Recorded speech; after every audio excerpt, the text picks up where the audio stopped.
नमस्कार दोस्तों, स्वागत है आप सबका मेरे YouTube चैनल शास्त्रीज गार्डन में। दोस्तों, आज की इस वीडियो में हम एक बेहद ही शानदार से पौधे के बारे में बात करेंगे। ये पौधा आपके घर में गुड लक लाता है, बहुत ही लकी माना जाता है। साथ ही ये ग्रो करना भी बहुत ही इजी है, इसकी इजी टू केयर है, लो मेंटेनेंस प्लांट है। साथ ही इसकी कटिंग भी आसानी से लग जाती है। अगर आप बोनसाई के लिए किसी पौधे को ढूंढ रहे हैं तो इसका बोनसाई बनाना सबसे इजी है। इसको आप किसी भी शेप में ढाल सकते हैं। हाँ, इसमें फूल नहीं आते, लेकिन जो इसका फोलिएज है, जो इसके पत्तों की शेप है, वो बहुत ही शानदार होती है। इस वीडियो में मैं आपको इसके बारे में सारी डिटेल दूंगा कि किस प्रकार के गमले में आप इसको लगा सकते हैं, कैसी मिट्टी होनी चाहिए, कैसी इसकी केयर कर सकते हैं। साथ ही फर्टिलाइज़र के बारे में भी जानकारी दूंगा और इसकी लोकेशन के बारे में भी। इन सब टॉपिक्स पे हम इस वीडियो में बातचीत करेंगे दोस्तों। तो चलिए इस वीडियो को शुरू करते हैं। दोस्तों, सबसे पहले जो आपके सामने ये बहुत ही शानदार सा एक पौधा है, ये पिछले 4-5 सालों से मेरे पास है और बहुत ही ये फास्ट ग्रोइंग एक पौधा होता है। इसका नाम है जेड प्लांट। कुछ लोग इसे क्रैसुला ओवाटा के नाम से भी जानते हैं। और इसकी ये जो पत्तियां हैं, इसकी पत्तियों की जो शेप है, ये बहुत ही यूनिक सी है। ऐसी पत्तियों की शेप आपको किसी भी प्लांट में नहीं मिलेंगी। ये एक सकुलेंट वैरायटी का ही एक पौधा है, लेकिन सकुलेंट बहुत ही सॉफ्ट होते हैं, बहुत ही सेंसिटिव होते हैं, लेकिन ये बहुत ही हार्डी होता है। सबसे पहले इसके पॉट के बारे में बात करते हैं। तो मैंने इसको प्लास्टिक का ये 12 इंच का गमला दिया है और इसमें ये बहुत ही अच्छे से ग्रो हो रहा है। मैंने इसको पिछले 2 सालों से इसी में रिपोर्ट किया है और इसको रिपोर्टिंग नहीं की है, दूसरा गमला नहीं दिया है। तो इसमें ही ये बहुत अच्छे से ग्रो हो रहा है। साथ ही आप इसका ये मोटा ट्रंक भी देख सकते हैं, बहुत ही शानदार सा ये है। दोस्तों, इसकी जो ये मोटाई है, ये एक दिन में या एक महीने में नहीं बनती। इसकी आपको कंटिन्यूसली प्रूनिंग करनी पड़ती है। ये देखिए, ये इसकी पिछले साल मैंने प्रूनिंग की थी, हार्ड प्रूनिंग यहाँ से की थी। और उसके बाद जो इसकी ये ग्रोथ निकल के आई है, वो इसका जो ये फोलिएज है, ये देखिए दोस्तों, ये इसके पुराने जख्म हैं जहाँ से मैंने इसको काटा था। जब आप इसकी हार्ड प्रूनिंग करते हैं तो उसके बाद इसमें नई नई ग्रोथ होती है, लेकिन हार्ड प्रूनिंग का भी टाइम होता है। आप बरसात के बाद सितंबर में इसकी हार्ड प्रूनिंग कर सकते हैं या फिर फरवरी में इसकी हार्ड प्रूनिंग कर सकते हैं। जब भी अच्छा सा इसमें क्लाइमेट हो तो आप इसकी हार्ड प्रूनिंग करें। अगर बेमौसमी इसकी प्रूनिंग करेंगे तो फिर इसकी ग्रोथ में भी फ़र्क पड़ेगा, क्योंकि सर्दियों के मौसम में ये उतने अच्छे से ग्रो नहीं कर पाता है दोस्तों। तो इस प्रकार से यहाँ से अब मैं इसकी इस साल प्रूनिंग करूँगा और एक यहाँ से इसकी प्रूनिंग करूँगा, ताकि ये अच्छे से और ज़्यादा इसका जो ट्रंक है वो और ज़्यादा मोटा हो और बहुत ही ये ब्यूटीफुल लगे। ये एक ऐसा पौधा है दोस्तों, जिसकी आप जितनी कटाई छटाई करेंगे ये उतना ही घना होता रहेगा। और साथ ही इस पौधे को आप चाहे ज़मीन में लगाएं, चाहे ज़मीन वाले पॉट में लगाएं, हैंगिंग पॉट में लगाएं, ये हर एक जो प्लांटर होता है, हर एक जो पॉट होता है, उसमें अच्छे से ग्रो होता है। अब इसकी मिट्टी के बारे में कुछ बात कर लेते हैं। इसकी मिट्टी, जैसा कि मैंने आपको पहले भी और प्लांट्स की मिट्टी के लिए बताया था, इसकी मिट्टी भी आपको वैसी ही वेल ड्रेन बनानी है। वेल ड्रेन मिट्टी में बहुत सारे फ़ायदे होते हैं।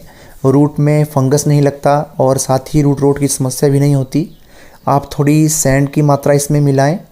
ये अब मिट्टी थोड़ी पुरानी हो गई है, 2-3 साल से ये इसी मिट्टी में लगा है, तो मिट्टी भी डिकम्पोज हो चुकी है, इसकी जो रेत है वो निकल चुकी है और मिट्टी हार्ड हो गई है। अब इस साल मैं सोच रहा हूँ कि मैं इसकी रिपोर्टिंग करूँ। तो जब भी अब मैं इसकी रिपोर्टिंग करूँगा तो उसमें वेल ड्रेन सोइल मीडिया ही बनाऊँगा। सोइल मीडिया पे मैं एक अलग से ही वीडियो लेकर के आऊँगा दोस्तों, जो सभी प्रकार के प्लांट्स के लिए सोइल मीडिया हो सकता है। वैसी मैं एक आपके लिए जल्द ही वीडियो लेकर के आऊँगा।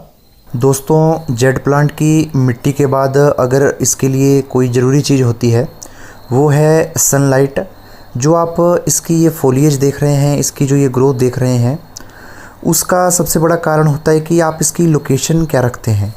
अगर आप इसकी लोकेशन सनी लोकेशन रखते हैं, इसको कम से कम 5-6 घंटे की धूप तो आनी ही चाहिए, उससे ज़्यादा आ जाए तो और भी अच्छा है। इसलिए आप इसको ऐसी जगह प्लेस करें जहाँ पे इसको कम से कम 7-8 घंटे की धूप आए और अच्छी तरह से ये पूरा दिन सनलाइट को ऑब्ज़र्व करे।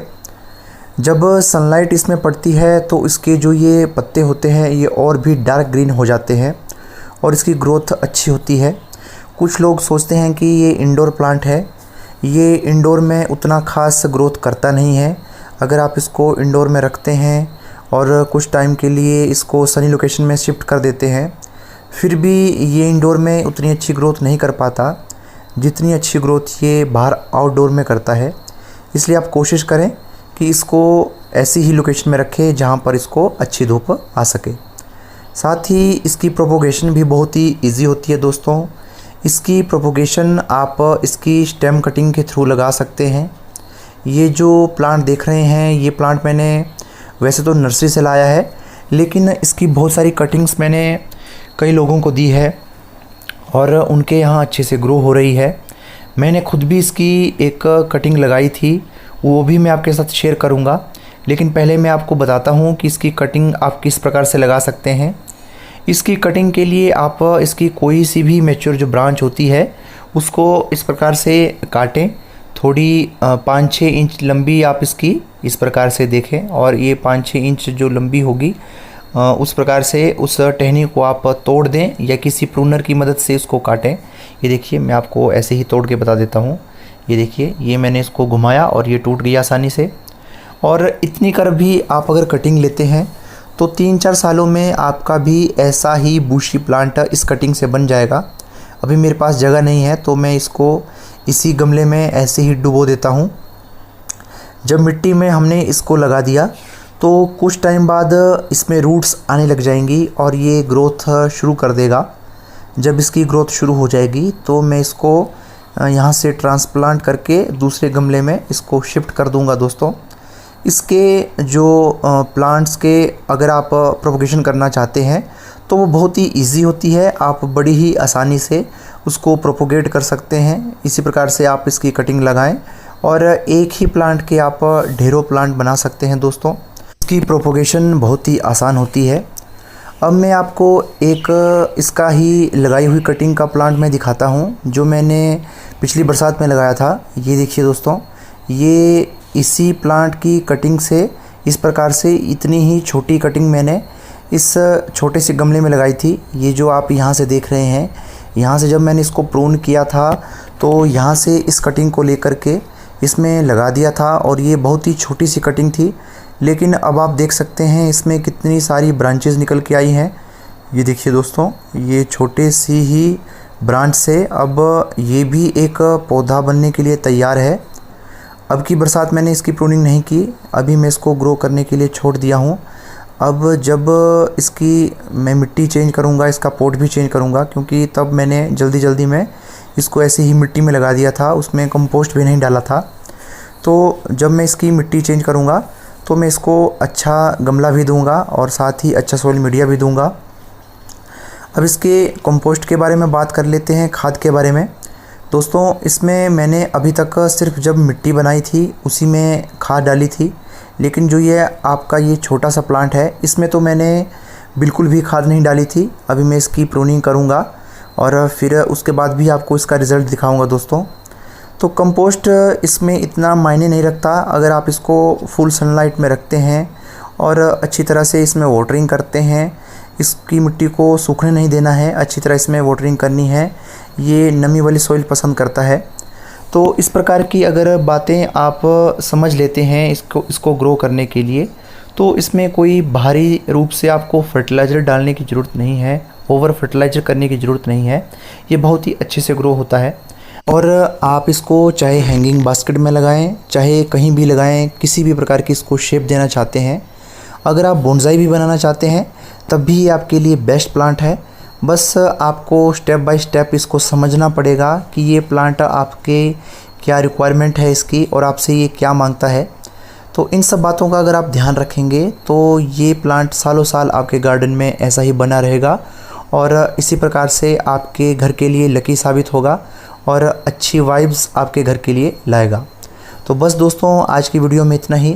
मिलते हैं फिर से किसी और नई वीडियो में किसी और नए टॉपिक के साथ। तब तक आप प्लीज़ मेरे चैनल को सब्सक्राइब कर दें और इस वीडियो को भी एक लाइक ज़रूर करें दोस्तों।